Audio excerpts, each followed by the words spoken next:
গল্পের শুরুতে আমরা লাবণ্য নামের একটা পারফেক্ট মেয়েকে দেখি। এখন কেন পারফেক্ট মেয়ে বললাম, নিশ্চয়ই আপনারা সেটাই ভাবছেন। তার কারণ হচ্ছে লাবণ্য তার ঘর থেকে শুরু করে জীবনের সবকিছু একদম পারফেক্ট, নিট অ্যান্ড ক্লিন চায়। যেমন তার বিছানায় একটা ফুলের পাপড়িও পড়ে থাকতে দেখতে পারে না সে, তার এতেও আনইজি লাগে। তাই সে ঘরের প্রত্যেকটা জিনিস তার নির্দিষ্ট জায়গায় গুছিয়ে রাখে। এলোমেলো কিছুই সে পছন্দ করে না। নিজেকে সে মিস পারফেক্টই মনে করে। তো আমরা লাবণ্যকে দেখি, তাকে তার বান্ধবী ইন্দু একটা থেরাপিস্টের কাছে পাঠিয়েছে।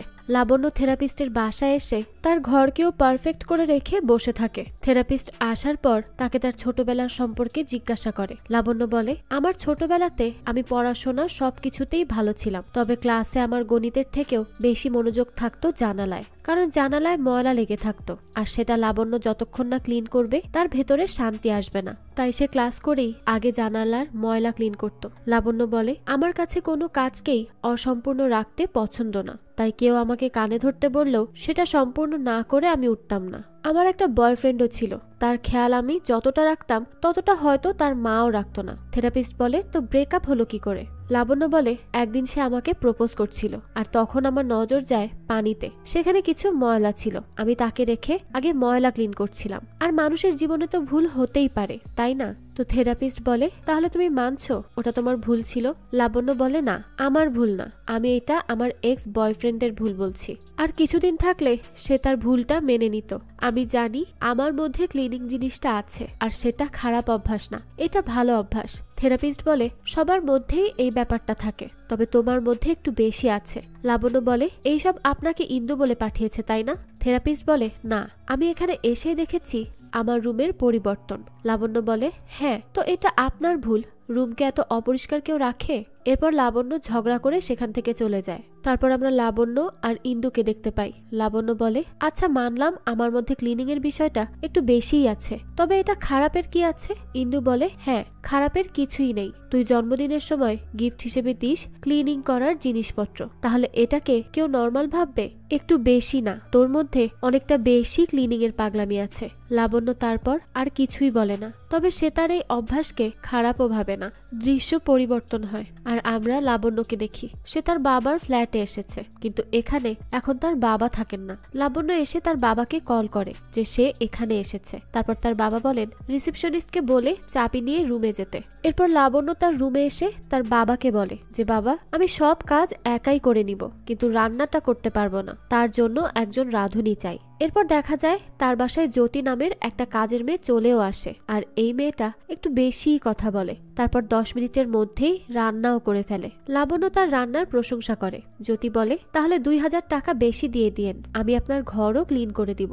লাবণ্য বলে, যদি বলতে যে তুমি বিনামূল্যে ক্লিন করে দিবে, তাও আমি মানাই করতাম। আমাকে যারা চিনতে শুরু করে তারা আমাকে আমার ক্লিনিং এর মাধ্যমেই চেনে। এরপর লাবণ্য বলে, তুমি সকালে আসতে পারবে? জ্যোতি বলে, যদিও একটা কাজ আছে, কিন্তু সমস্যা নেই, আমি ম্যানেজ করে নিব, তবে এখন আমি আসছি। এই বলে সে চলে যায়। তো জ্যোতি চলে গেলে লাবণ্য লক্ষ্য করে তার কিচেনের অবস্থা খারাপ করে গিয়েছে সে, আর তার আনইজি শুরু হয়ে যায়। তাই তাড়াতাড়ি খাবার রেখে সে সবকিছু পরিষ্কার করতে শুরু করে। থালা বাটি, মশলার বক্স সবকিছু নির্দিষ্ট জায়গায় রেখে পরিষ্কার করে। সোফাগুলোও পরিষ্কার করে। তারপর মেঝে ক্লিন করে। এক কথায় সম্পূর্ণ রুম, রান্নাঘর সব ক্লিন করে ফেলে। যতক্ষণ না তার মনে শান্তি আসছিল ততক্ষণ পর্যন্ত ক্লিন করতে থাকে। ক্লিনিং শেষে সে তার বাবার একটা দূরবীন পায়, আর সেটা দিয়েই সে আশেপাশের মানুষদেরকে দেখছিল। তখন একটা ছেলেকে দেখে সে, যে রান্না করছিল, কিন্তু সে হাত না ধুয়েই এই সব করে যাচ্ছিল, যা লাবণ্যর একদমই ভালো লাগে না। তারপর সে নিজেই নিজেকে বলে,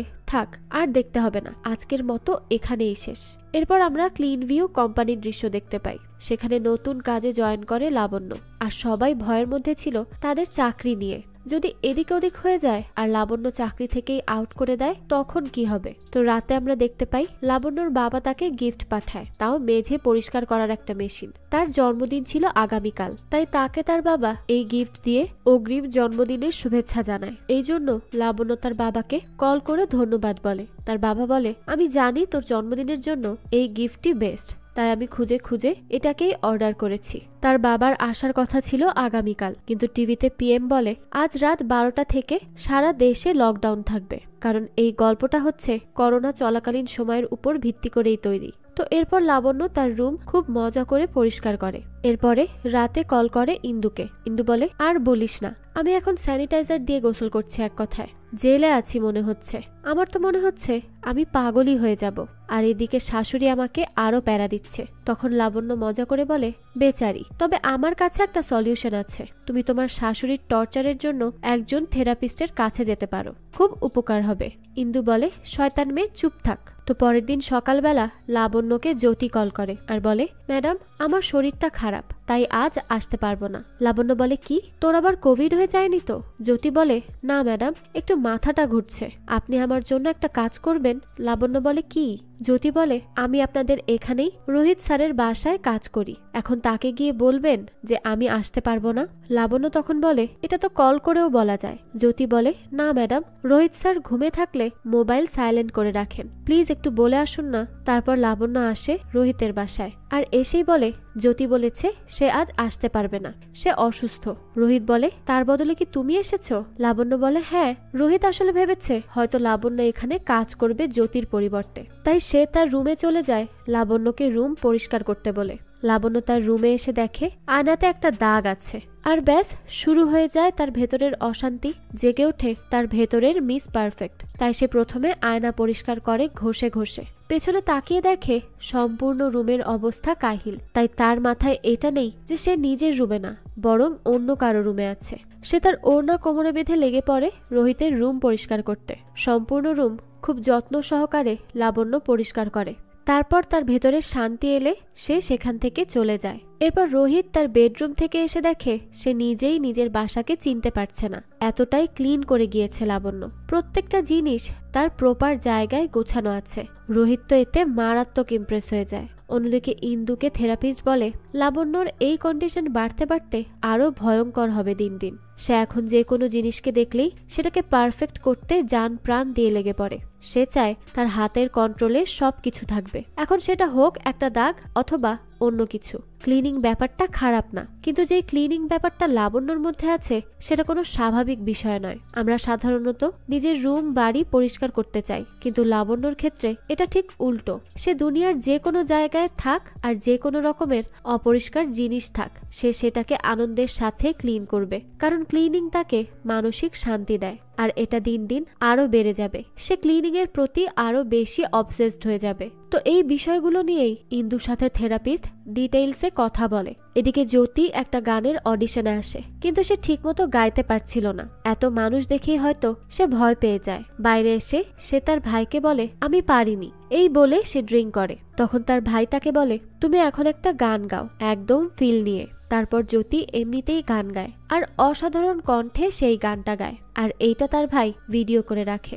এদিকে লাবণ্যকে ইন্দু অনেক বকাবকি করে, কারণ সে একজন অপরিচিত মানুষের বাসা পরিষ্কার করেছে। ইন্দু বলে, তুমি হায়দ্রাবাদে গিয়েছিলে প্রজেক্ট করতে, আর ওখানে গিয়ে হয়ে গেলে কাজের লোক। মানুষের বাসায় বাসায় যাও আর তাদের বাসাকে ক্লিন করে ঝকঝকে করে আসো। খুব ভালো কাজ করছো তুমি, তাই না? লাবণ্য বলে, আমি ইচ্ছে করে করিনি, জ্যোতি বলেছিল তাই গিয়েছি, আর গিয়ে এত নোংরা দেখে আর থাকতে পারিনি। তবে আমি নেক্সট টাইম আর এমন করব না। ইন্দু বলে, হ্যাঁ, মনে থাকে যেন। এইদিকে জ্যোতি আবারও কল করে আর রিকোয়েস্ট করে সে আসতে পারবে না, কারণ তাদের পাশের বাড়িতে করোনা ধরা পড়েছে, তাই তারাও বাইরে যেতে পারবে না। এখন যদি লাবণ্য আবারও রোহিতকে বলে আসে যে সে আসতে পারবে না, তাহলে খুব ভালো হতো। লাবণ্য বলে, আমি আর পারবো না যেতে, আগের বার গিয়েই অনেক হয়েছে। জ্যোতি বলে, ম্যাডাম, আমার জন্য এই লাস্ট বার। আসলে রোহিত স্যারের মা খুব খিটখিটে মেজাজের মানুষ। আমি যদি 2 দিন না বলে কাজের ছুটি নেই, তাহলে সে আমাকে কাজ থেকেই বের করে দিবে। তাই ম্যাডাম প্লিজ এই হেল্পটা করুন। এরপর আর কি, বেচারি তাকে না করতে পারে না আর চলে আসে রোহিতের বাসায়। এসেই দরজা নক করলে রোহিত দরজা খোলে। তখন সে জানায় যে জ্যোতি আসতে পারবে না। রোহিত তখন বলে, ঠিক আছে, তুমি তোমার কাজ করো এসে। লাবণ্য বলে, আমার আপনাকে কিছু বলার আছে। আর এই রুম এমন নোংরা করে কেন রেখেছেন? কালই তো পরিষ্কার করে গেলাম। রোহিত বলে, আমার অ্যাপার্টমেন্টে আমি কি করব না করব সেটা তোমাকে জিজ্ঞেস করব? তুমি তোমার কাজ করে বিদায় হও। লাবণ্য বলে, দেখুন আমি কোনো কাজের মেয়ে না। জ্যোতি আমার বাসায় খাবার রান্না করে, সে অসুস্থ, তাই আমাকে রিকোয়েস্ট করেছিল আপনাকে এসে বলতে।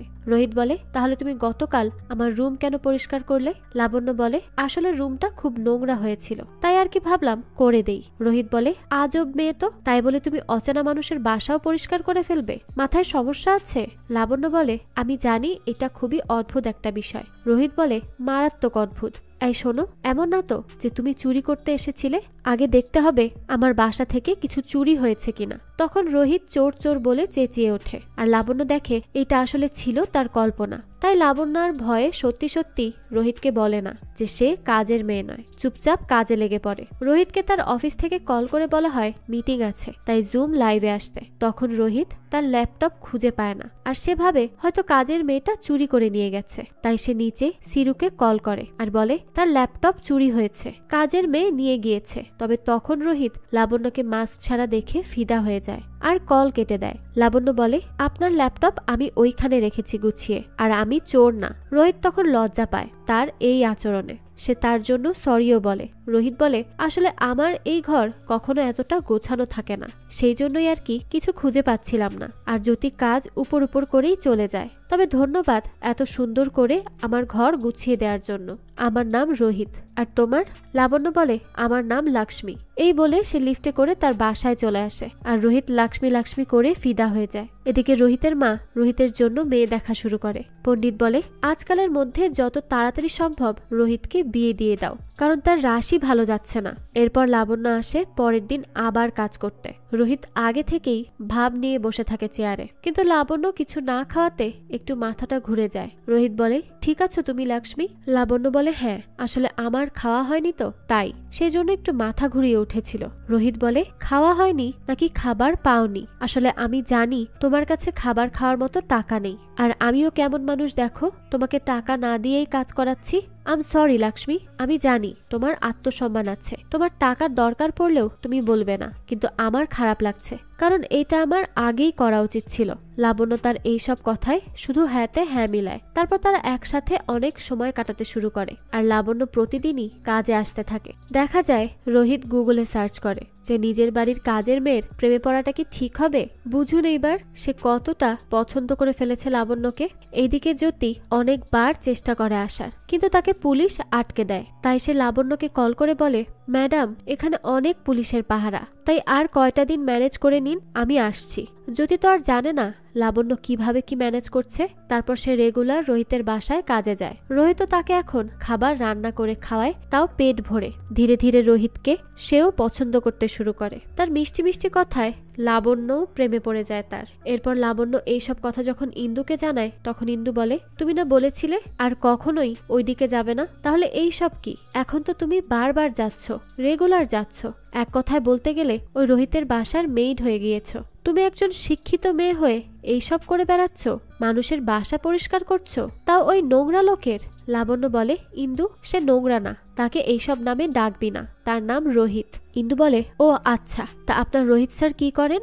লাবণ্য তখন বলে, আসলে আমারই ভুল হয়েছে, আমার উচিত হয়নি তাকে মিথ্যা বলা। এখন আর কিছুই করার নেই, যতদিন না জ্যোতি আসছে আমাকে এইভাবেই কাজে যেতে হবে, কারণ এখন সত্যি বললে সে যদি আমাকে ভুল বোঝে। যাই হোক, তো এর পরের দিন লাবণ্য কাজে আসলে তার হাতে দামি মোবাইল দেখে রোহিত বলে, খুব সুন্দর মোবাইল।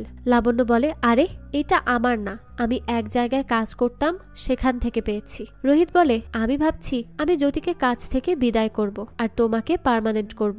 এখন থেকে তুমি সব সময় এখানেই কাজ করবে, কারণ তোমার মতো জ্যোতি কখনোই ঘর পরিষ্কার করে রাখে না, আর আমি জীবনেও আগে এত ক্লিন দেখিনি আমার রুম। লাবণ্য বলে, কিন্তু আমি না, আমি কি করে কি করব? রোহিত বলে, আরে আমি তোমাকে জ্যোতির থেকে 500 বেশি দিব। লাবণ্য বলে, না, কিন্তু জ্যোতির কি হবে?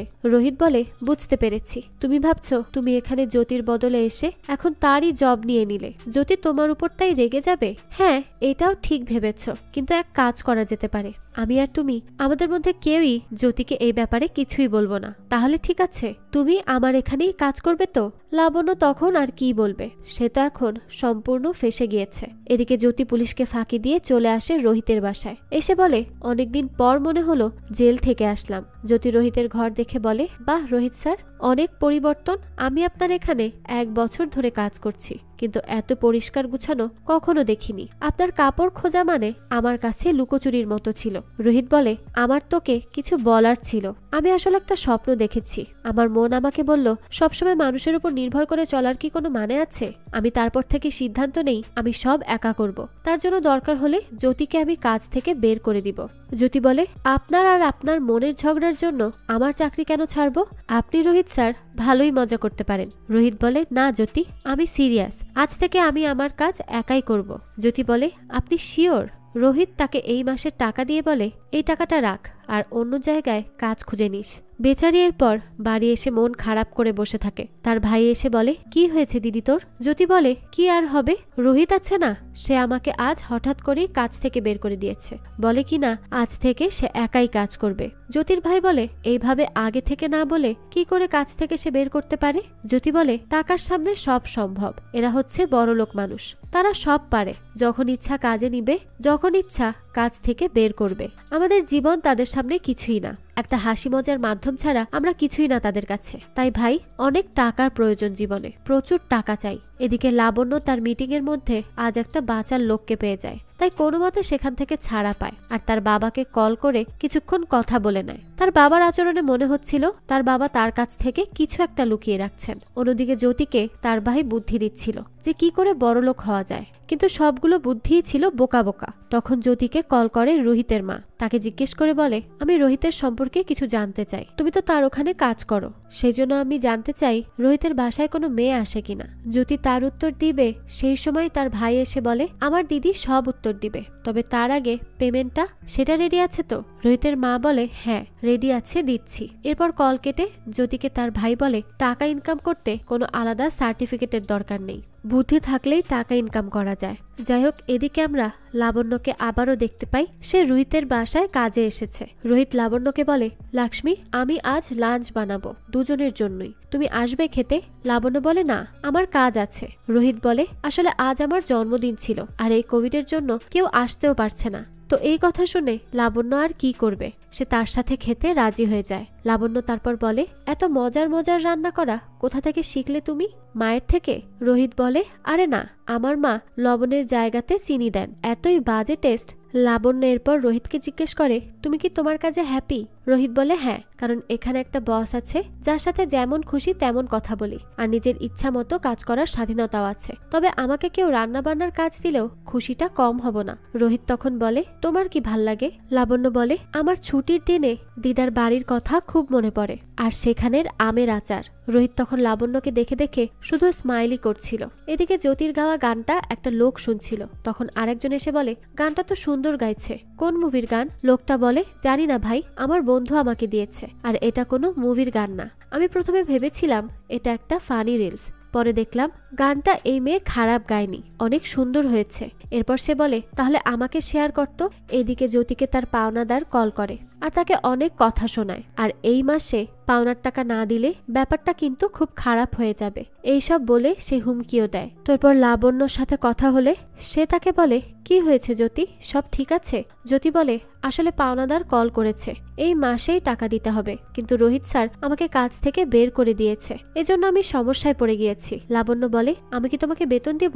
লকডাউনের জন্য তোমারও সমস্যা হচ্ছে। জ্যোতি বলে, ধন্যবাদ ম্যাডাম, তবে যখন আমার বেশি প্রয়োজন হবে আমি নিয়ে নিব, আর এখন আমি নতুন আর একটা কাজ শুরু করেছি, তাই আসি ম্যাডাম। লাবণ্য বলে, হ্যাঁ আসো, আর দরকারে যে কোনো সময় আমাকে মনে করবে। এদিকে জ্যোতি এসে তার ভাই আর শ্রীনুকে বলে, আমাদেরকে রোহিত স্যারের উপর নজর রাখতে হবে, তাহলেই আমরা সেই মেয়ে সম্পর্কে জানতে পারবো আর রোহিত স্যারের মাকে সেই ব্যাপারে ইনফরমেশন দিতে পারবো। এরপর রোহিত যখন অ্যাপার্টমেন্ট থেকে লুকিয়ে বের হয় তখন জ্যোতিকে সব খবর দেয় শ্রীনু যে সে কখন কোথায় যাচ্ছে। আসলে এখানে রোহিত পুলিশকে লুকিয়ে বাইরে যাচ্ছিল, কারণ শহরে লকডাউন চলছে আর তারা ভাবে হয়তো কোনো মেয়ের সাথে দেখা করতে যাচ্ছে রোহিত। এরপর রোহিতকে ফলো করতে করতে তারা চলে আসে একটা রেস্টুরেন্টে, যেখানে রোহিত একজন বয়স্ক মহিলার সাথে কথা বলছিল, সে আচার বানাবে বলে। ওই যে লাবণ্য বলেছে সে তার দিদার আচার মিস করে, তাই এই লকডাউনের মধ্যে রিস্ক নিয়ে সে বেরিয়ে পড়ে আচার বানানো শিখতে। বাইরে থেকে জ্যোতিরা সবকিছু শোনে যে একটা মেয়ের জন্য রোহিত এখানে চলে এসেছে। রাতে এই ইনফরমেশন রোহিতের মাকে দিয়ে দেয় সে, আর বলে আপনি ঠিক বলেছেন ম্যাডাম, রোহিত স্যারের লাভ স্টোরি শুরু হয়েছে। রোহিতের মা তো একদমই শকড যে সত্যি সত্যি তার ছেলে প্রেম করছে শুনে। তো জ্যোতির ভাই কার্তিক জ্যোতিকে শিখিয়ে দেয় টাকার কথা বলতে। জ্যোতি বলে ম্যাডাম আমার টাকাটা। রোহিতের মা বলে টাকা? এখনো তো তেমন কোনো ইনফরমেশনই দিতে পারোনি। জ্যোতি বলে ম্যাডাম এটা অনেক কষ্টের কাজ। রোহিতের মা বলে আচ্ছা এখন আমি 1 মাসের পেমেন্ট করছি, তুমি আমাকে 1 সপ্তাহের মধ্যে জানাও ওই মেয়েটাকে। জ্যোতি বলে আমি কি করে বুঝবো? কার্তিক মোবাইল নিয়ে বলে ম্যাডাম আপনি নিশ্চিন্তে থাকুন, আমরা ঠিক বের করে নিব কে ওই মেয়েটা। এরপর এদিকে দেখা যায় লাবণ্য তার বাবাকে কল করে, কিন্তু তার বাবা তাকে লুকায় যে সে কোথায় আছে এখন। লাবণ্য বলে বাবা তোমার পেছনের রুমটা একটু আলাদা লাগছে, তুমি কোথায় বলো তো? কিন্তু লাবণ্যর বাবা বলে আরে এত কিছু নিয়ে ভেবো না তো। লাবণ্য বলে আচ্ছা বাবা একটা সত্যি কথা বলবে, প্রমিস? তার বাবা তখন কিছু বলার আগেই কল কেটে দেয়, কারণ সামনের বাসায় ফায়ার অ্যালার্ট হয়। সবাই দৌড়ে গিয়ে নক করে আর দরজা খুলে রাজলক্ষ্মী। সে বলে আমার বাড়ি আমি সামলে নিব, আপনারা কোভিড মেইনটেইন করে চলুন। মাস্ক ছাড়া চলে আসলেন কি করে? এখানে কিছুই হয়নি, সব ঠিক আছে। তারপর সবাই চলে যায় আর আমরা দেখি গোকুল তো এখানে রাজলক্ষ্মীর কাছে। আসলে এদের দুজনের মধ্যে রিলেশনশিপ আছে আর তার বাবা এখানে সময় কাটাতে আছেন, যেটা লাবণ্য জানেই না। তারপর দৃশ্য পরিবর্তন হয় পাস্টে, আর আমরা এখন রাজলক্ষ্মী আর গোকুলের লাভ স্টোরিটা দেখব। গোকুল কাজের জন্য একবার হায়দ্রাবাদে আসে আর তখন হঠাৎ করেই তার দেখা হয় রাজলক্ষ্মীর সাথে। সেখান থেকেই প্রথম পরিচয়। রাজলক্ষ্মী এই অ্যাপার্টমেন্টের প্রেসিডেন্ট হয় আর গোকুল ছিল এই অ্যাপার্টমেন্টের আর্কিটেক্ট। তারপর এইভাবেই ধীরে ধীরে তাদের মধ্যে একটা ভালো সম্পর্ক হয়। একদিন যখন হঠাৎ করেই সে শুনতে পায় যে লাবণ্য এখানে, তখন সে অনেকটাই টেনশনে পড়ে যায়। রাজলক্ষ্মী তখন তাকে বুদ্ধি দেয় যে লাবণ্যর জন্মদিনে তুমি তার কাছে যাবে, যেন তার মনে হয় তুমি মুম্বাই থেকেই এখানে এসেছো। তবে সেদিন রাতে যখন গোকুল তার মেয়েকে বলছিল সে অবশ্যই আসবে তার মেয়ের জন্মদিনে, ওই সময় লকডাউন ঘোষণা করা হয় আর গোকুলকেও থেকে যেতে হয় ওই অ্যাপার্টমেন্টে রাজলক্ষ্মীর সাথে। 1 মাস পর যখন তারা রান্না করছিল তখন রাজলক্ষ্মী ভুলে রান্নাঘরেই খাবার রেখে দেয়, যার ফলে ফায়ার অ্যালার্ট হয় আর মানুষজন দৌড়ে আসে। এরপর দৃশ্য আসে বর্তমানে, যেখানে রোহিতের গার্লফ্রেন্ড কে সেটা বের করার মিশন চলছে। তারা সিদ্ধান্ত নেয় অ্যাপার্টমেন্টের সব মেয়েদের উপর নজর রাখতে হবে। এদিকে রোহিতের মা কলে বলে আরে তোর শার্টটা তো সুন্দর, তুই কি বাসায়ও সুন্দর সুন্দর শার্ট পরে থাকিস? রোহিত বলে না মানে যদি হঠাৎ করে মিটিং এর কল আসে তাই আর কি। তখন তার মা আর কথা বলে না, সে শুধু তারা নামের একটা মেয়েকে ভিডিও কলে অ্যাড করে চলে যায়। তারপর রোহিত আর তারা কথা বলে। তখন রোহিত বলে এতদিন এইসবে ইগনোর করেও পারলাম না। তারা বলে আমিও, আমার মাথায় একটা বুদ্ধি আছে। আমরা যেহেতু কেউই চাই না এখন বিয়ে করতে, তাই আমরা এভাবে মাঝে মাঝে কথা বলবো করোনা শেষ হওয়া পর্যন্ত। যদি আমরা কথা বলি তাহলে আমাদের পরিবারের মানুষ আর অন্য কাউকে দেখতে বলবে না, আর আমি করোনার পরে ব্যাঙ্গালোরে চলে যাব। ঠিক আছে না? রোহিতের কাছেও এই আইডিয়াটা ভালো লাগে। তারপর তারা বলে তোমরা ছেলেরাই ভালো, মেকআপ করতে হয় না, জুয়েলারি পরতে হয় না। রোহিত বলে তোমার এইসব পরারও দরকার নেই, তুমি তো এমনিতেই অনেক সুন্দর। এইসব কথা বাইরে থেকে লাবণ্য শুনে খুব জেলাস ফিল করে। রোহিত এরপর বাইরে আসলে রেগে বলে রান্নাঘরে কিছু বসিয়েছিলে, সেটা জ্বলছে। তারপর রোহিত দৌড়ে সেটা অফ করে আর বলে তুমিও তো এটা বন্ধ করতে পারতে। লাবণ্য বলে আমি আসছি।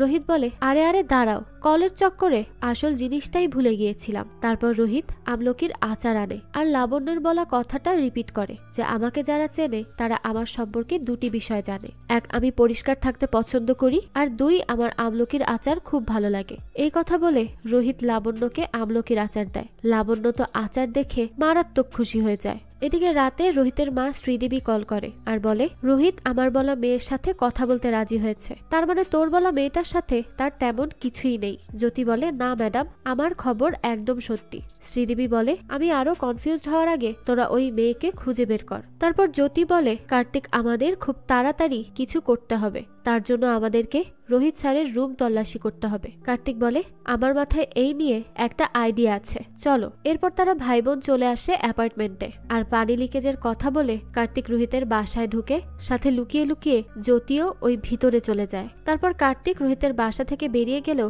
জ্যোতি ওখানেই আটকে যায়। রোহিত তখন আয়নার সামনে দাঁড়িয়ে একা একাই বলতে থাকে, জানি তুই মেয়েটাকে পছন্দ করিস, আর এটাও জানি মেয়েটা আমার বাড়ির কাজের মেয়ে। না না, আমি তাকে কাজের মেয়ে ভাবি না, আমি তাকে আমার টিম ভাবি। সে আমার সাথে আমার টিমে কাজ করে, এক কাজ করা যায়, মেয়েটাকে বলেই দেখ তোকে সে ভালোবাসে কিনা। তো এই সব কথা তো জ্যোতি শুনে শুধু শকটি হচ্ছিল। তারপর দেখা যায় লক্ষ্মী আসে, আর রোহিত বলে, যাক তুমি এসেছো। একটু আগে একজন এসেছিল, কি সব আজে বাজে কথা বলল, যে এখানে নাকি লিকেজ হয়েছে। এদিকে জ্যোতি অনেক চেষ্টা করেও লাবণ্যর মুখটা দেখতে পায় না, শুধু তার পেছনটা দেখে। তারপর তাকে সেখান থেকে বেরিয়ে যেতে হয়। এরপর সে কোনো মতে বাইরে এসে কার্তিক আর ওয়াচম্যানকে বলে, আমার মনে হচ্ছে রোহিত স্যার নিজেরই কাজের মেয়ের প্রেমে পড়েছেন, আমি তো নিজের কানেই শুনলাম। কার্তিক বলে, তাহলে চলো এই খবর তার মা শ্রীদেবীকে দেই। জ্যোতি বলে, আগে আমাদেরকে বের করতে হবে যে এই লক্ষ্মীটাকে, আর সে আমার অনুপস্থিতিতে কি করে এখানে আসলো। শ্রেণু বলে, এই গল্পের সবচেয়ে বড় টুইস্টই হচ্ছে এইটা, কারণ এই সম্পূর্ণ অ্যাপার্টমেন্টে লক্ষ্মী নামের কোনো কাজের মেয়েই নেই। জ্যোতি বলে, তুমি এত নিশ্চিত কি করে? শ্রেণু বলে, কারণ আমি এখানকার ওয়াচম্যান, তাই আমিই তো জানবো কে এখানে আসে আর কে যায়। তারপর রাজলক্ষ্মী বাইরে যায়। এই সুযোগে গোকুলও বেরিয়ে পড়ে। সে লুকিয়ে লুকিয়ে বের হয়, কারণ তার অনেক ড্রিঙ্ক পড়ে আছে লাবণ্যর রুমে। অন্যদিকে লাবণ্যকে ধরার জন্য 3 জায়গায় তারা 3 জন বসে আছে। লাবণ্যকে গোকুল কল করে মিথ্যা বলে যে নিচে একটা পার্সেল আছে, আমি ভুলে মুম্বাইয়ের ঠিকানা না দিয়ে হায়দ্রাবাদের ঠিকানা দিয়েছি, তাই তুমি প্লিজ একটু রিসিভ করবে। লাবণ্য বলে, ঠিক আছে। এরপর লাবণ্য লুকিয়ে আগে নিচে যায় তার বাবার বলা পার্সেলের জন্য। এদিকে তার বাবা আসে তার রুমে মদের বোতল নিতে।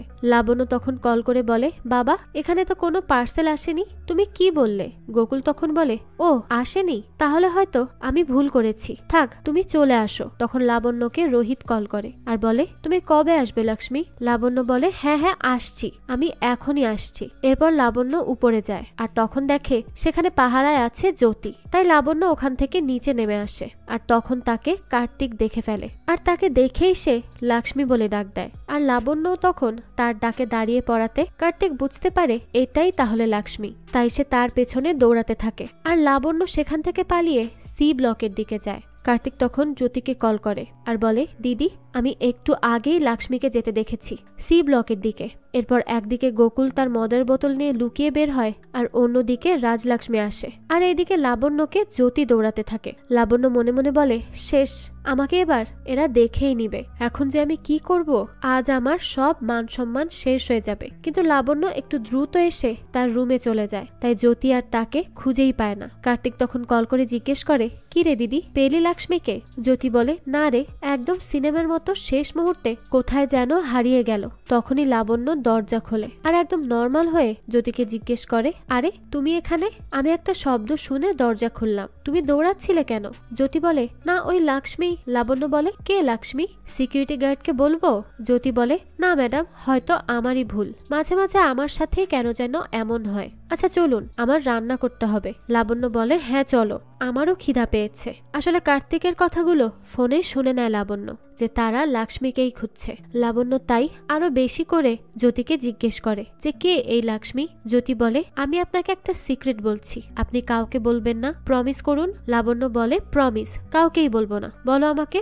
জ্যোতি বলে, আমি যে রোহিত স্যারের বাসায় কাজ করতাম, সেখানে এখন লক্ষ্মী নামের একটা মেয়ে কাজ করে, আর তার জন্যই আমার কাজটা চলে গিয়েছে। এখন রোহিত স্যারও তাকে পছন্দ করেন। লাবণ্য বলে, তুমি লক্ষ্মীকে দেখেছো? জ্যোতি বলে, না, কি করে দেখবো, সে তো চোরের মতো আসে আর যায়, রেজিস্টার করেও আসে না, আর আমি তার সাথে সেধে কথা বলি না, যে আমাকে পাত্তা দেয় না, তাই আমি রোহিত স্যারকেও আর কিছুই বলিনি। এখন লক্ষ্মীকে ধরার জন্য টাকা পাচ্ছি, তাই কাজে আছি আমি। লাবণ্য বলে, এই কাজের জন্য কেউ তোমাকে টাকাও দিচ্ছে? জ্যোতি বলে, হ্যাঁ, আর এটা অন্য কেউ নয়, রোহিত স্যারের মা শ্রীদেবী। উনার সন্দেহ হচ্ছিল উনার ছেলে হয়তো কোনো মেয়ের প্রেমে পড়েছেন, তাই আমাকে এই সঠিক খবরটা নিতে পাঠান। আর রোহিত স্যার মেয়েটাকে ভালোবাসে। লাবণ্য বলে, তুমি কি করে জানো? সে তখন বলে, আরে ম্যাডাম, আমরা তো রোহিত স্যারের উপর নজর রাখতাম, তো দেখেছি কি করে তিনি দেয়াল টপকে বাইরে লুকিয়ে যেতেন, আর দরকারি জিনিস এনে লক্ষ্মীর জন্য খাবার তৈরি করতেন। এসব তো আর ভালোবাসার মানুষ ছাড়া কেউই শুধু শুধু করবে না, তাই তাই না? যাই হোক, তো এরপর লাবণ্য আয়নার সামনে আসে আর এখন সেও রিয়েলাইজ করে যে রোহিতের প্রতি তারও ফিলিংস কাজ করে। এরপর লাবণ্য জ্যোতিকে বলে, আমার কিছু দরকারি কাজ আছে, তুমি কাজ শেষে চলে যেও। জ্যোতি ভাবে লকডাউনে আবার বাইরে কি জরুরি কাজ হতে পারে ওনার।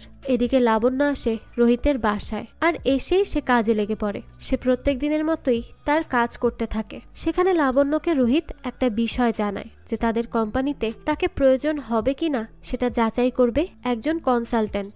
আর এখানে সেই কনসালটেন্ট অন্য কেউ নয়, বরং লাবণ্য নিজেই। সেই তো এই ক্লিন ভিউ কোম্পানিতে জয়েন করেছে এই কাজের জন্য, কিন্তু লাবণ্য তো এই ব্যাপারটাও তার কাছে প্রকাশ করে না। এরপর লাবণ্য জিজ্ঞেস করে, তুমি আমার পছন্দের সব জিনিস কেন রান্না করো? কেন এই লকডাউনের মধ্যেও তুমি এত রিস্ক নিয়ে সব জিনিস নিয়ে আসো? এর কারণটা কি আমি জানতে চাই। রোহিত তো এই প্রশ্নে পড়ে যায় লজ্জায় যে এখন সে কি উত্তর দিবে। সে যে তাকে ভালোবাসে এই কথা সে কিভাবে বলবে। তো রোহিত তখন বলে, আসলে আমার তোমাকে কিছু কথা বলার ছিল। এখানে রোহিত আসলে লাবণ্যকে বলতে চেয়েছিল যে সে তাকে খুব পছন্দ করে। এখন তাকে বলতে না পারায় সে তার পছন্দের কাজ রান্না করা শুরু করে। লাবণ্যর সাথে হাত মিলিয়ে কাজও করতে থাকে। তো লাবণ্যকে দেওয়া প্রত্যেকটি ডিশ ছিল রোহিতের জন্য এক একটি লাভ লেটার। সে তার রান্নার মাধ্যমে নিজের ভালোবাসাকে প্রকাশ করছিল। লাবণ্য তখন বলে, আমিও তোমাকে কিছু একটা বলতে চাই। তখনই একটা কল আসে রোহিতের। লাবণ্য তখন জিজ্ঞেস করে, কিসের কল? রোহিত বলে, ওই যে বললাম একজন আমার ইন্টারভিউ নিবে, তারপর জানাবে আমি কোম্পানির কাজে আসবো কিনা, আমি তাদের কোম্পানির জন্য পারফেক্ট কিনা। এজন্যই আমার একটা ইন্টারভিউ দিতে হবে। লাবণ্য বলে, কোন কোম্পানির কথা বলছো? রোহিত বলে, ক্লিন ভিউ। এইবার লাবণ্য পড়ে যায় চাপে। সে তো নিজেই বুঝতে পারে না যে সে এখন কি করবে, কিভাবেই বা এখান থেকে বের হবে আর রোহিতের ইন্টারভিউটা নিবে। কারণ লাবণ্যকেই তো এই ইন্টারভিউটা নিতে হবে। তাই সে রোহিতকে বলে, আমি একটু আসছি আর আমি এখানে কাজ করতে পারবো না, সরি। রোহিত তখন বলে, আরে আমার কথায় ভুল বুঝলে বুঝি, আম সরি, প্লিজ কাজ থেকে চলে যেও না। তুমি কেন যাবে এই কাজ ছেড়ে? লাবণ্য বলে, সরি, আমি আর এখানে থাকতে পারবো না, আমাকে জোর করো না। অন্যদিকে লাবণ্যর রুম থেকে দূরবীনের মাধ্যমে জ্যোতি রোহিতের রুমে দেখে নেয় লাবণ্যকে। আর এর ফলে জ্যোতি দুয়ে দুয়ে 4 মেলায়। শুরু থেকে সব কথা সে মনে করে, কারণ সেই তো যখন কাজে আসতে পেরেছিল না তখন লাবণ্যকে বলেছিল সে যেন রোহিতকে বলে দেয়। আর এরপরই সে বুঝতে পারে এই লাবণ্যই আসলে লক্ষ্মী। সে এই মিথ্যা নাম ধারণ করে এতদিন রোহিতের বাসায় কাজ করে গেছে, তাই তার এবার বেশ রাগ হয়। এরপর লাবণ্য যখন তার রুমে আসে তখন জ্যোতি তাকে জুস দেয় আর তাকে বলে, ম্যাডাম সত্যি লুকিয়ে রাখা ঠিক না, আপনার ভেতরে যা আছে প্লিজ বলে দিন। এমন করেই প্রথমে জ্যোতি কিছু ঘুরিয়ে পেঁচিয়ে কথা বলতে থাকে। তবে এইসবের মানে তো লাবণ্য কিছুই বোঝে না, কিন্তু পরে সে সোজা ভাষায় কথা বলে। সে লাবণ্যকে বলেই দেয় যে ম্যাডাম আমি দেখেছি আপনি রোহিত স্যারের রুমে ছিলেন, অর্থাৎ আপনিই হচ্ছেন সেই লক্ষ্মী যে এতদিন ধরে ছদ্মনাম নিয়ে রোহিত স্যারের বাসায় কাজ করে গেছে। অনেক হয়েছে, এখন আমি এই সব কিছু রোহিত স্যারের মা অর্থাৎ শ্রীদেবী ম্যাডামকে বলে দিচ্ছি। আপনি অনেক ঘোল খাইয়েছেন। আর না, লাবণ্য তখন জ্যোতির মোবাইল নিয়ে দৌড়াদৌড়ি করে। সে তাকে কোনোভাবেই মোবাইল দিতে চায় না। তো জ্যোতি বলে, ম্যাডাম প্লিজ আমার মোবাইলটা দিন, এমনিতেই আপনার পেছনে অনেক দৌড়াতে হয়েছে আর দৌড়াতে দৌড়াতে আমার পাও ব্যথা করছে, আর আপনি আগেই তো আমার চাকরি খেয়েছেন, এখন আমার মোবাইলও নিয়ে যাচ্ছেন। এসব কেন করছেন ম্যাডাম, আমার মোবাইল দিয়ে দিন। তখনই কার্তিকের কল আসে আর সেই কলটা লাবণ্য রিসিভ করে। লাবণ্য কিছু বলবে তার আগেই কার্তিক বলতে থাকে, দিদি রহমান ভাই এসে আমাদের সব জিনিসপত্র ফেলে দিচ্ছে, আমাকেও অনেক মারছে, আমি এখন কি করব, তুই জলদি আয়। তারপর এই খবর পেয়ে জ্যোতি আর লাবণ্য দ্রুত তাদের বাড়ি গিয়ে পৌঁছায় আর সেখানে গিয়ে দেখে জ্যোতির বাড়ির সব জিনিসপত্র আসলেই বাইরে ফেলে দিচ্ছে রেহমান, কারণ সে নাকি জ্যোতির কাছে টাকা পেত আর সে তার টাকা ফেরত দিতে পারেনি বিধায় সে এমন কাজ করছে, তাদেরকে হেনস্থা করছে। লাবণ্য তখন বলে, রেহমান ভাই এইভাবে কাউকে অপমান করা ঠিক না, আপনি এগুলো কেন করছেন? আপনি তো জানেন লকডাউন চলছে, আর এই লকডাউনে সবারই অবস্থা খারাপ, আর জ্যোতিদের মতো মানুষের ক্ষেত্রে টাকা উপার্জন করা এই মুহূর্তে খুব কষ্টকর। তাহলে আপনি তার সাথে এই অন্যায়টা কেন করছেন? কেন তাদের উপর এভাবে অত্যাচার করছেন? তখন রেহমান ভাই বলে, আপনার তো অবস্থা ভালো, তাহলে আপনি এই টাকাটা দিয়ে দিন, তাহলেই তো ল্যাটা চুকে যাচ্ছে। দরকার হয় অর্ধেক টাকাটাই দিন, বাকিটা পরে দিবেন, তাহলে আমি আর জিনিসপত্র ফেলবো না আর জ্যোতিদেরকেও বিরক্ত করব না। আমার পাওনা বুঝে পেলেই আমি শান্ত হয়ে যাব। লাবণ্য তখন জ্যোতির দিকে তাকিয়ে পড়ে আর নিজের গলার চেইনটাই খুলে দেয় আর বলে, এখন এই জিনিসপত্রগুলো ভেতরে রাখতে বলো, আমার অগোছালো জিনিস একদমই ভালো লাগে না। তারপর তারা জিনিসপত্র ভেতরে রাখে। তবে লাবণ্য এখানেও ক্লিনিং করতে লেগে পড়ে। আমরা তো আগেই জানি তার কোনো কিছু অপরিষ্কার বা অগোছালো একদমই পছন্দ হয় না, তাই যেখানেই যায় না কেন সে তার কাজ করা শুরু করে দেয়। জ্যোতি তখন বলে, ম্যাডাম এই সব কেন করছেন? লাবণ্য বলে, আমার ক্লিনিং করতে ভালো লাগে। আর এই সময় এসে লাবণ্য জ্যোতিকে তার সত্যি কথাটা বলে। সে তাকে বলতে থাকে, দেখো তুমি বিশ্বাস করো আর নাই করো, ওই দিন আমি তোমার কথাতেই রোহিতের বাসায় যাই। আমি শুধু তাকে এটাই বলতে গিয়েছিলাম যে তুমি কয়দিন আসতে পারবে না, কিন্তু যখনই আমি তার বাসায় যাই আমি দেখতে পাই তার রুমটা মারাত্মক নোংরা। আর এইটা দেখেই তো আমার মাথা নষ্ট হয়ে যায়। সেজন্যই আমি আর পরিষ্কার না করে থাকতে পারিনি। আর এরপর থেকে কেন যেন আমি তাকে সত্যি কথাটাও বলতে পারিনি।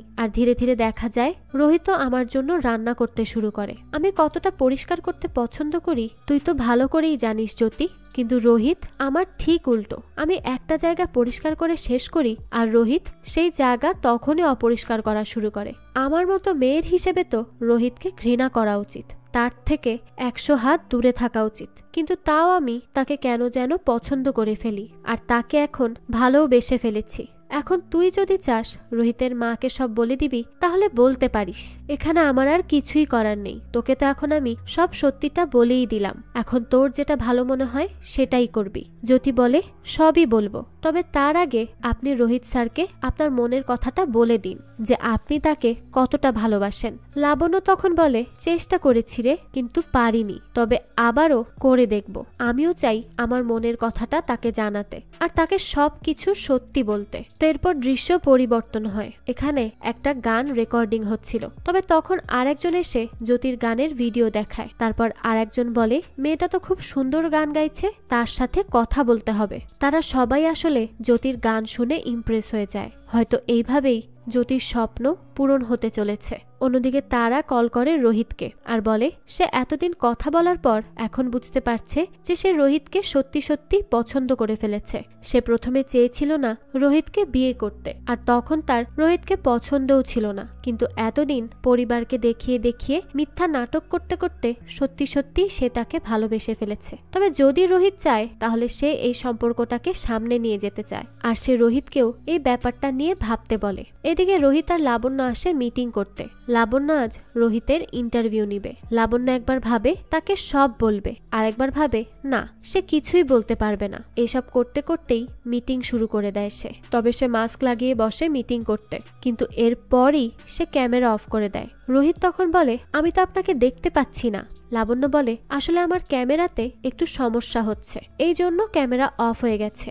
এরপর এভাবেই মিটিং করে তারা দুইজন। দুই একটা কথা বলেই লাবণ্য মিটিংটাকে শেষ করতে চায়। রোহিত বলে, আমার কলিগস বলল 2 ঘন্টার মতো চলবে এই মিটিং, তাহলে এত তাড়াতাড়ি যে শেষ হয়ে যাচ্ছে? লাবণ্য তখন তাকে আরো কয়টা প্রশ্ন করে আর বলে, আপনি এতদিন ধরে ক্লিন ভিউতে কাজ করছেন, আপনি হ্যাপি তো? রোহিত বলে যে হ্যাঁ, সে হ্যাপি। এরপর রোহিত বলে, আপনি কিছু মনে করবেন না, আমার কাছে আপনার ভয়েসটা খুব চেনা চেনা লাগছে, আমরা কি আগেও মিট করেছি?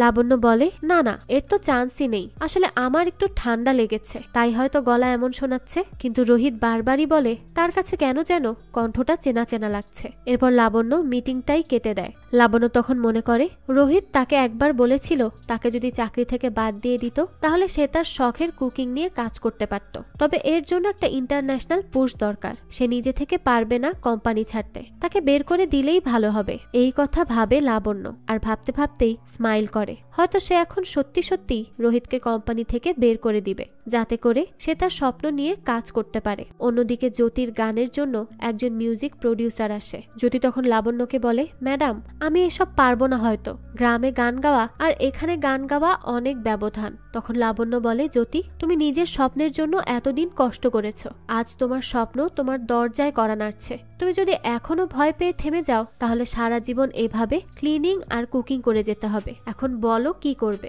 তারপর জ্যোতি রাজি হয়ে যায় গান রেকর্ডিং এর জন্য। এদিকে লকডাউনও শেষ হয়, আর শ্রীদেবী রোহিতকে বলে তারা আর তার পরিবারের সবাই তোকে দেখতে তোর বাড়িতে আসছে, তাই সব পরিষ্কার করে রাখিস। এখন রোহিত বলে, তুমি আমাকে আগে জানালে না, আমার বিয়ের জন্য সব ঠিক করে নিলে, এটা ঠিক করলে না মা। অন্যদিকে দূরবীন দিয়ে লাবণ্য রোহিতকে দেখার চেষ্টা করে। জ্যোতি এসে বলে, এইভাবে দেখে কি লাভ? লাবণ্য বলে, আমি ভাবছি তাকে কি করে বলবো। জ্যোতি বলে, থাক, আপনার দ্বারা আর কিছু হবে না, আমিই বলে দিচ্ছি রোহিত স্যারকে কল করে যে আপনি লাক্ষ্মী আর আপনিই লাবণ্য। তখনই কল দেয় শ্রীদেবী, আর সে বলে আগামীকাল রোহিতকে দেখতে আসবে মেয়ে পক্ষ, তাই সে যেন রুম পরিষ্কার করে রাখে। এই কথা শুনে লাবণ্য একদমই ভেঙে পড়ে যে এখন সে কি করবে। তারপর পরের দিন তারা আর তার পরিবারের মানুষ আসে রোহিতের বাসায়। তখন সেখানে লাবণ্য আসে জ্যোতির সাথে। জ্যোতি শ্রীদেবীকে বলে, রোহিত স্যার একটু বেশি কাজ দিয়েছেন, তাই আমি সাথে করে নিয়ে এসেছি লাক্ষ্মীকে। এরপর রান্নাঘরে গিয়ে লাবণ্য বলার চেষ্টা করে সত্যিটা, কিন্তু তখন সে বলার আগে পেছন থেকে এসে রোহিতের বন্ধু বলে, আরে লাবণ্য ম্যাডাম। রোহিত তো একদমই শকড। সে বলে, কে লাবণ্য? ও তো লাক্ষ্মী। তার বন্ধু বলে, আরে না, উনিই তো লাবণ্য ম্যাডাম, আমাদের সবার ইন্টারভিউ তো উনিই নিয়েছেন। এরপর কার্তিক বলে, হ্যাঁ উনি হচ্ছে লাবণ্য ম্যাডাম। এখন অর্ধেক কথা শুনেই রোহিত রেগে যায়, আর তাকে এতদিন মিথ্যা বলার জন্য আরো খেপে যায়। তার বন্ধু বলে, ম্যাডাম আপনি কেন রোহিতকে কোম্পানি থেকে বের করলেন? খারাপ লাগলো এটা। রোহিত বলে, কি আমাকে বের করেছে মানে? তখন সে মেইল চেক করে দেখে জব থেকে তাকে বের করে দেওয়া হয়েছে। লাবণ্য তখন বারবার বলার চেষ্টা করে কেন সে এইসব করেছে, কিন্তু রোহিত শুনতেই চায় না, আর তাকে অনেক কষ্ট দিয়ে কথা বলে। তাই সে কান্না করতে করতে বাইরে আসে, আর এখানে এসেও সে আর একটা ঝটকা খায়। বাইরে সে তার বাবার সাথে রাজলক্ষ্মীকে দেখে ফেলে আর বলে, বাবা তোমার গার্লফ্রেন্ড আমাকে এতদিন মিথ্যা বলেছ। রাজলক্ষ্মী তখন তাকে সবকিছু খুলে বলে যে কি করে তার বাবার সাথে তার সম্পর্ক হয়ে যায়। গোকুলও তখন সরি বলে, কিন্তু লাবণ্য কোনো কথা না শুনেই তার রুমে চলে যায়। কিছুক্ষণ পর আবারও রোহিত এসে তাকে সরি বলে খারাপ আচরণের জন্য। তবে সে তাকে জিজ্ঞেস করে, আচ্ছা তুমি আমাকে জব থেকে কেন বের করলে? তুমি তো ভালো করে আমার ইন্টারভিউ নেওনি। লাবণ্য তখন বলে, কারণ আমি দেখেছি তুমি রান্না করতে কতটা পছন্দ করো, তাই তুমি যদি রান্না নিয়ে সামনে এগোতে পারো সেজন্যই তোমার জবটা আমি নিয়ে নিয়েছি। রোহিত তখন বলে, আমি কি বলেছি তোমাকে এমনটা করতে? তারপরে এখানে তাদের মধ্যে ঝগড়া হয়, আর লাবণ্য বলে, তুমি এখানে কেন? যাও, তোমার সামনে না বিয়ে? তারপর রোহিত বলে, হ্যাঁ হ্যাঁ যাচ্ছি, আর তার নাম তারা, তোমার মতো দুইটা পরিচয় না তার। রোহিত যেতে যেতে কফি ফেলে দেয়, আর লাবণ্য সেটাকে কান্না করে করে পরিষ্কার করে, মানে জীবনে যেই পরিস্থিতি থাক মিস পারফেক্ট হওয়া সে ছাড়তে পারবে না। যাই হোক, এরপর রাতে সে তার বাবা আর রাজলক্ষ্মীর সম্পর্ক মেনে নেয় আর তাদেরকে সরি বলে। এতে তো তার বাবাও খুশি হয়ে যায়। এরপর দেখা যায় লাবণ্য আর রোহিত একে অপরকে খুব মিস করে, কিন্তু ইগোর জন্য কিছুই বলে না। এরপর লাবণ্য তার বাবাকে জানায় সে ব্যাঙ্গালোরে চলে যাবে, আর এই নিয়ে সে ইন্দুর সাথেও কথা বলে। ইন্দু বলে, তুই একবার সত্যিটাই বলে দেখতি তাকে। এরপর যেদিন রোহিতের এঙ্গেজমেন্ট ওই দিন লাবণ্য এসে রোহিতকে সব বলে, আর সে যে তাকে কতটা পছন্দ করে সেটাও জানায়, আর সেখান থেকে চলে আসে ব্যাঙ্গালোরে যাওয়ার জন্য। তবে রোহিত এসে তাকে আটকায় আর বলে, তুমি ভুল তো করেছো সত্যি লুকিয়ে, কিন্তু তুমি খুব ভালো করেই জানো আমি কি করতে চাই। তুমি জানো আমি রান্না করতে কতটা ভালোবাসি, তাই তুমি লাক্ষ্মী হও আর লাবণ্য, প্লিজ আমাকে ছেড়ে কোথাও যেও না। লাবণ্য এরপর রোহিতকে জড়িয়ে ধরে আর বলে, আমার কিচ্ছু খাওয়া হয়নি। রোহিত বলে, খাওয়া হয়নি নাকি খেতে পাওনি? লাবণ্য বলে, পাইনি। তারপর রোহিত বলে, গরম গরম ভাত আর আমলকির আচার আছে, খাবে? লাবণ্য তো এটা শুনে অনেক খুশি হয়ে যায়। তারপর তারা দুজন বাসায় চলে আসে, আর এখানেই এই গল্পটি শেষ হয়ে যায়। তো এই মিস পারফেক্টের গল্প আপনাদের কাছে কেমন লেগেছে সেটা অবশ্যই কমেন্ট করে জানাবেন। যদি এতটুকুও ভালো লেগে থাকে তাহলে লাইক দিয়ে যাবেন। এরকমই আরো নতুন নতুন গল্পের আপডেট পেতে চ্যানেলটিকে সাবস্ক্রাইব করে বেল আইকনে অল দিয়ে রাখবেন। ধন্যবাদ।